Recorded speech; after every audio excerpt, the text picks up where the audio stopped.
Hello দাদা। বলে দাদা তোমারে করছি না, আমি আমি এমনকি হ্যালো দাদা আমি করছি। যত দোস্ত লোক আসো সবাই একটু সাবধান থাকো। হ্যাঁ। কত নম্বর? 7 নম্বর। 108 108। 108 নম্বরের আমার একটা দাদা আইছে। সেই দাদাটা পায়ে একটু গড়বড় আছে। গড়বড় কি হয়েছে?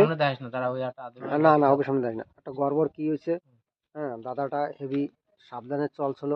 চলার পরেও সেই দাদাটাকে একটা একটা কোবরা সাপে কামড় দিছে। কামড় দেওয়া বড়া সাপে কামড় দিছে। কামড় দেওয়ার পরে সেই দাদাটার পাটা পচে যাচ্ছে। যদি কোনো জায়গায় এরকম কোনো এলাজ থাকে, কোনো জায়গায় থাকে, হ্যাঁ, কোনো জায়গায় ভালো হওয়ার থাকে, তা সেটা এই মোবাইলে এই কন্টাক্টে একটু করো। হ্যাঁ, আমি সেই জিনিসটা দেখাচ্ছি, দাদাটারও দেখাচ্ছি। দাদাটা হেভি পরেশানি রয়েছে। হ্যাঁ, আর আপনাকেও বলছি, যত জঙ্গলে যাবেন, যত কাঁকড়ায় যাবেন, হ্যাঁ, যত যত জঙ্গলে যাবেন